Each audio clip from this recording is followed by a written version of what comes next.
بسم الله الرحمن الرحیم نحمده ونصلي على رسوله الكريم اما بعد. یو ملګری د روح په حواله سره تاسو کړل چې کله انسان مړ شي او د جسم نه روح د مرګ فرشتي وباسي نو دا روح کم ځای ته ځي، یعنی د دې روح ټکانه بیا په کم ځای کې وي. ظاهره خبره ده چې انسان کله مړ شي دا د روح وباسل شي، د جسم نه فرشتي روح وباسي، نو بیا ظاهره خبره ده جنت او د جهنم فیصله خورانه شي. هغه خو به د قیامت د فیصلې نه بعد یا انسان جهنم ته ځي یا به جنت ته ځي. نو ظاهره خبره ده د روح په د دې لپاره سي ټکانه شته، یعنی چې دا روح په کم ځای کې وي، د دې روح ټکانه کم ځای کې. یو سوال ادا کړل، دویم سوال ادا کړل چې آیا د دې جسم سره د دې روح سره تعلق وي یا نه وي.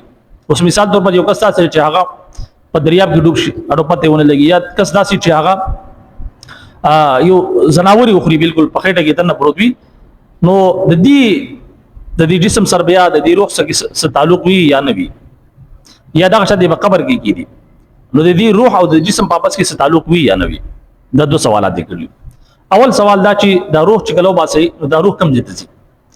نو چې کله د انسان د جسم نه روح وباسل شي او دا انسان چې کم کس مړ شي نو یقیني طور پر کچري دی نیک بخت وي، یعنی د الله رب العزت مقرب بندوي، نیک بخت وي.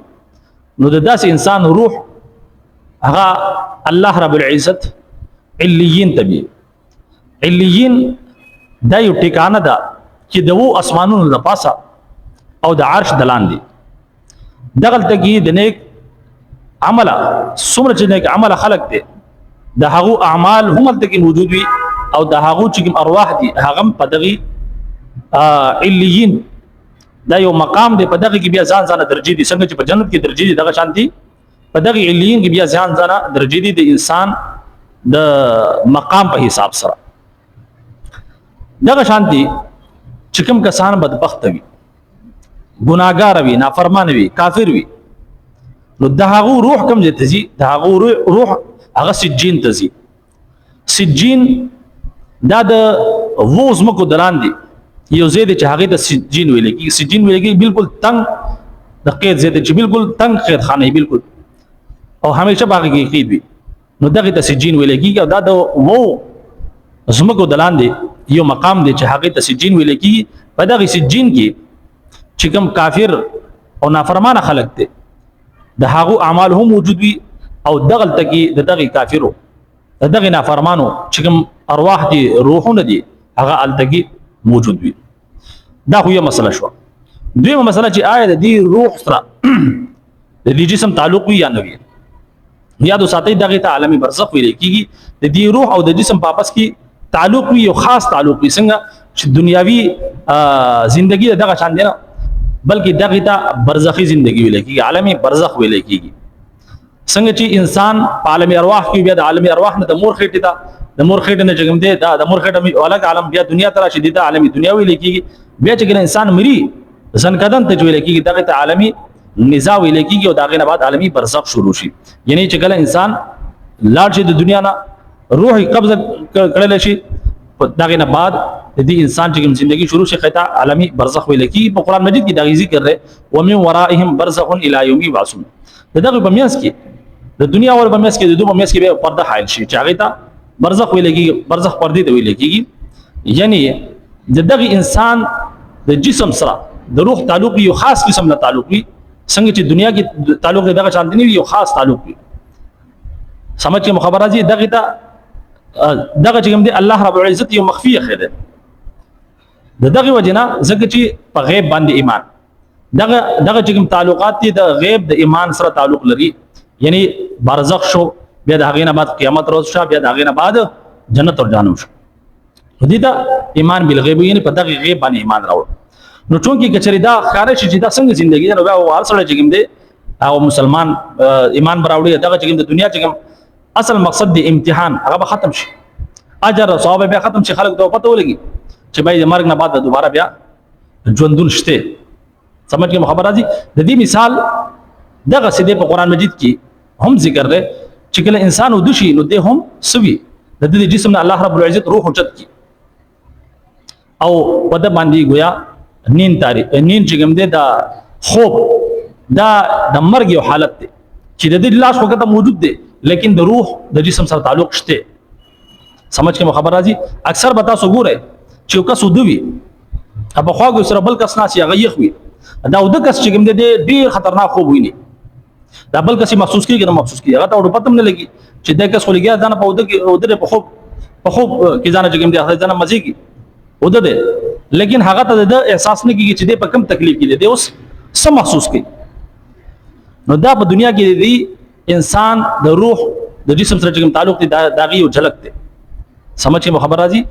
نو چې کله انسان مړ شي تاسو اکثر نه چې کله باس کسان داسي وي چې هغه او دوی او د پاتې شي داغه روح چې کوم دی هغه بر چې کوم دی او چت یا پرشي دا غزنه چې کوم دی وسی هغه د جسم ته واپس نه لوټاويږي، لیکن چې کله انسان پاسي د هغه نه بعد د انسان د جسم ته د روح دوباره لوټاو کړل شي، دوباره چې کوم دی د جسم کې داخل شي. ځکه چې کله موږ دا خوب نه پاسو کوم دعا وي اللهم بسمک اموت واحیا. نو یقیني طور پر د انسان د مرګ نه پس چې کله روح قبض کړل شي د دغه جسم سره د دې روح یو خاص قسم له تعلق وي، او کچري اوس مثال طور پر یو انسان داسې چې هغه اور کې وسوځي یا په دریاب کې ډوب شي دغه ذرات پیلاو شي په قبر کې خخ نه کی، نو په کم کم ځای کې دغه ذرات دي دغه شانتي د هغه ذرات سره دغه د روح تعلق وي. څنګه چې نور دی، نور چې کله راوخیږي نو پوره زمکه چې کوم د په هغه باندې نورغه اثرات هغه نور پی لګي هغه رڼا پی لګي. نو دغه شانتي د انسان د جسم او د روح تعلق ته، یعنی د انسان د جسم نه روح وزي او کچري دا انسان په مختلف ځایونو کې د تقسیم شوی د جانور په خېټه کې وي یا دغه شانتي دي بالکل هری شي وسوځي یا په دریا کې وي، په کم کم ځای کې د ذرات موجود دي هغه ذرات سره د روح تعلق وي. دغه ځای د لپاره عالمي برزخ دی. څنګه چې یو مسلمان یو انسان په قبر کې دفن کړل شي د هغه لپاره هغه قبر عالمي برزخ دی، او دغه شانتي د هغه د روح دغه قبر چې کوم دغه جسم ذرات موجود دي خاور شي دغه نه بعد د هغه سره د هغه تعلق موجود وي. څنګه د قیامت پر باندې شکل قیامت قائم کیږي نو دغه جسم چې کوم قبر کې موجود وي دغه ذرات به یوزي شي او هغه کې به دوباره روح لوټاو شي او بیا به انسانان دوباره ژوند شي. په هر حال دا دوه مسائل د ملګری ته پوښتنه کړو چې آیا د مرګ نه پس د روح کم ځای ته ځي.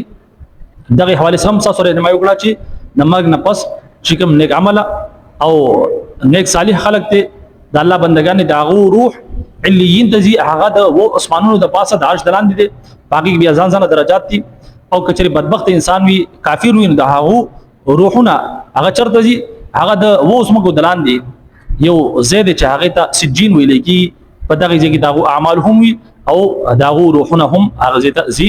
او دریم سوال چې د روح د جسم سره تعلق وي نو بالکل د روح د جسم سره یو خاص قسم له تعلق وي او دغه تعلق په وجه باندې ظاهره خبره ده چې دغه تعلق ته بیا سوي لکېږي د برزخ ژوندۍ.